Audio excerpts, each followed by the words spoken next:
use the aquascape as meditation. There's nothing quite like something that's so beautiful that can take all of your attention.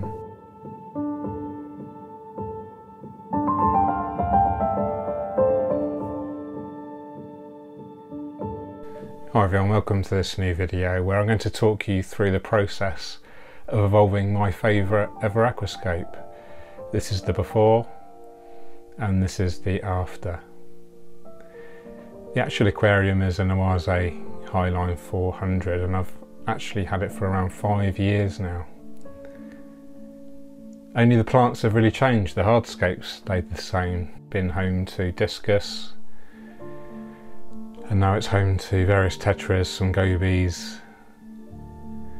There's even a flying fox in there somewhere, which we'll see later. I love sitting here just in front of my aquariums.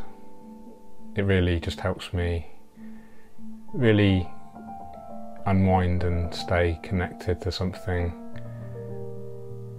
that takes me away from my thinking brain and takes me to a special place where the only thing that really exists in that moment is me and the aquarium. Here I'm just thinning out some of the leaves. You can see the Echinodorus red diamond, the green ocelot, and there's Echinodorus flame in there as well, all kind of mixed together. I really love the way the greens and the reds do mix. There's some Cryptbalansae as well that needs thinning out, bit of a brute once it gets going. Here you can see the crypts. The brown sort of really tall ones there I think are Undulatus red, and there's I think Moyoya in there, Gwendolithii green, Willisii,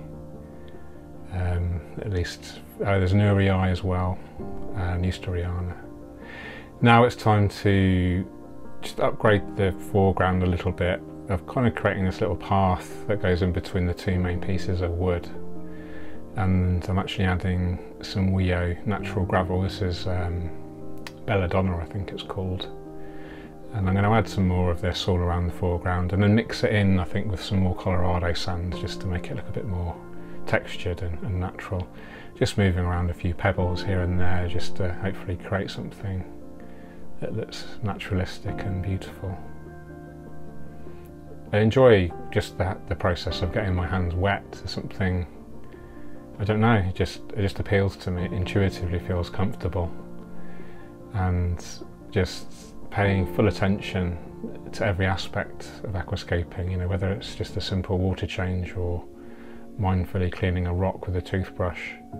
These are all opportunities that present themselves in order to take you away from, you know, potential stress, worrying thoughts for the future or regretful thoughts from the past. You know, every time I'm engaged fully with any activity, whether it's aquascaping or running or just talking with someone, actively listening and being present in the moment rather than, like I say, spending time in the past or the future.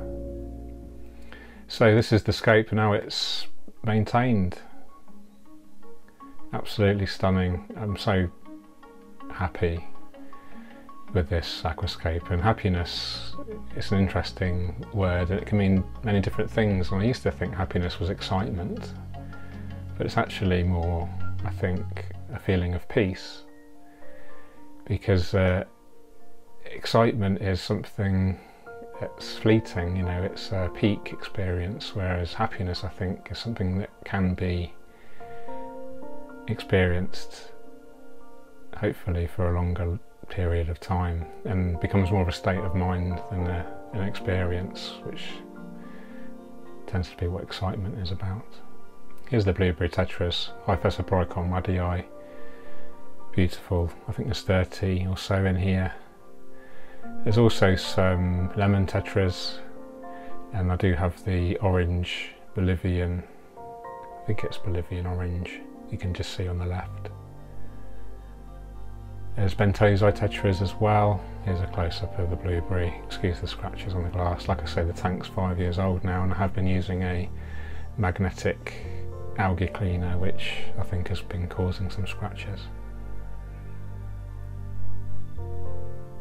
You can see the real kind of depth to the scape here.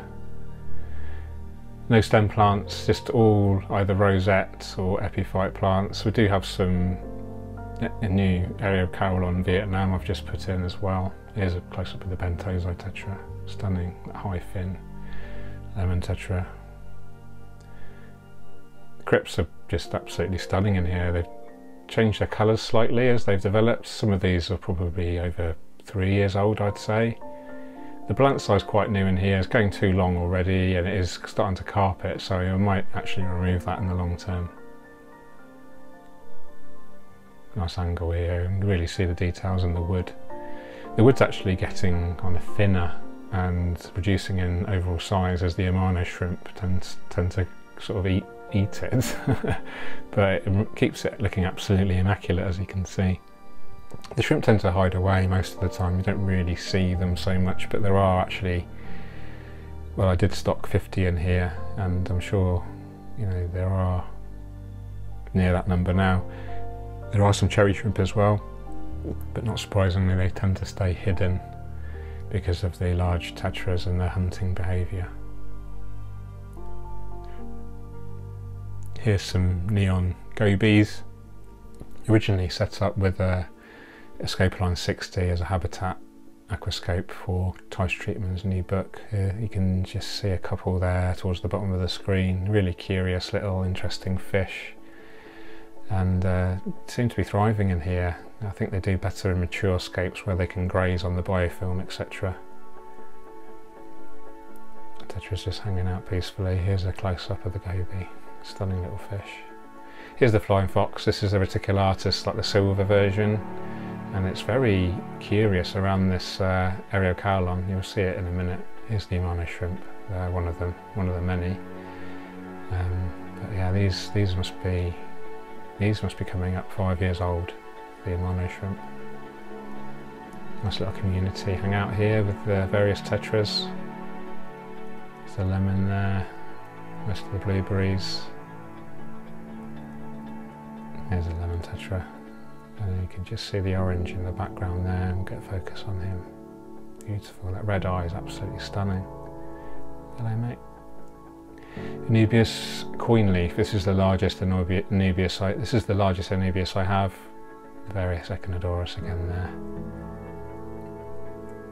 Echinodorus red diamond, flame and ocelot green. There's some Vallis spiralis as well, which is going a red colour. Thin out the Vallis as well. This is a rampant grower if you don't keep it in check. Here's the Cryptocoryne nurii growing amongst some Aquascape Vietnam. You can even see tiny little sprigs of the mini hairgrass and Marsolea. Most of the Anubias is Anubias petite. There's the goby again. Such little characters. And here we get some kind of vertical segment of the scape going up towards the beautiful Amazon swords there. And we're going back down through some crypts. I used 3 different lenses to film this aquarium. Most of it with a 24mm lens, and then I have a 40mm in the ultra wide angle. So this is the ultra wide angle. Gives you some really cool effects. I just really love the intermittent carpeting there of the plants, going so slowly and steadily. Chopped the crypt right back. Those are stalks you can see of the crypt. I don't even remember what species it is. It's not nurii. I think it might be Myoia actually.